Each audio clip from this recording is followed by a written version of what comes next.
ನಂಗೆ ಹಲಸಿನ ಹಣ್ಣಿನ ಮರ ನೋಡೋದೆ ನೆನಪಾಗೋದೆ ಬೆನಕ ಇವೆಂಟ್ಸ್ ಕುಂದಾಪುರ ಅವರು ಆರ್ಗನೈಸ್ ಮಾಡಿರೋ ಹಲಸು ಮಾವಿನ ಮೇಳ. ಇಲ್ಲಿ ನಮ್ ಕಣ್ಮುಂದೆನೆ ಬಿಸಿ ಬಿಸಿ ಹಲಸಿನ ಹಣ್ಣಿನ ಜಿಲೇಬಿ ಮತ್ತೆ ಹೋಳಿಗೆನ ಮಾಡ್ಕೊಡ್ತಾರೆ.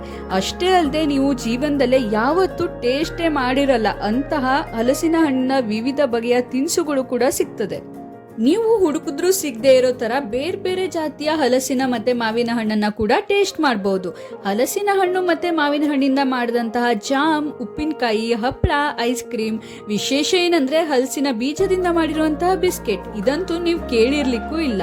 ನಾನ್ ಸಜೆಸ್ಟ್ ಮಾಡೋ ನನ್ನ ಪರ್ಸನಲ್ ಫೇವ್ರೇಟ್ ಯಾವ್ದಂದ್ರೆ ಹಲಸಿನ ಹಣ್ಣಿನ ಮಿಲ್ಕ್ ಶೇಕ್. ಇದಂತೂ ನೀವು ಟೇಸ್ಟ್ ಮಾಡ್ಲೇಬೇಕು. ಇನ್ನು ಇದೆ ಕಣ್ರಿ ಬೇರೆ ಬೇರೆ ಬಗೆಯ ತರಕಾರಿ ಮತ್ತೆ ಹಣ್ಣಿನ ಬೀಜಗಳು, ವಿವಿಧ ತಳಿಯ ಹಣ್ಣಿನ ಹೂವಿನ ಕಸಿ ಗಿಡಗಳು, ಆಯುರ್ವೇದಿಕ್ ಮತ್ತೆ ಗೃಹ ತಯಾರಿಕೆ ಉತ್ಪನ್ನಗಳು, ಮನೆಗೆ ಬೇಕಾದ ಸಾಮಗ್ರಿಗಳು, ಹೀಗೆ ನೂರಾರು ಮಳಿಗೆಗಳು ಇದೇ ಬರೋ ಜುಲೈ 17, 18, 19ಕ್ಕೆ ನಮ್ಮ ಸಾಗರದ ಗಾಂಧಿ ಮೈದಾನಕ್ಕೆ ಬರಲಿದೆ. ಅಂತ ಅಂದ್ರೆ ನಾನು ನೋಡಿರೋ ಇವೆಂಟ್ಸ್ ಗಳಲ್ಲೇ ಬೆನಕ ಇವೆಂಟ್ಸ್ ಕುಂದಾಪುರ ಅವರು ಮಾಡಿರೋ ಎಲ್ಲಾ ಇವೆಂಟ್ಸ್ ದೊಡ್ಡದಾಗಿರ್ತದೆ ಮತ್ತೆ ಸಕ್ಸಸ್ಫುಲ್ ಆಗಿರ್ತದೆ. ನಾನು ಇವೆಂಟ್ಸ್ಗೆ ಮುದ್ದಂ ಬರ್ತೆ, ನೀವು ಬನ್ನಿ. ನಿಮ್ಮ ಹಲಸಿನ ಮೇಳದ ಎಕ್ಸ್ಪೀರಿಯನ್ಸ್ ನ ನನ್ನ ಜೊತೆ ಶೇರ್ ಮಾಡ್ಕೊಳ್ಳೋದನ್ನ ಮಾತ್ರ ಮರಿಬೇಡಿ.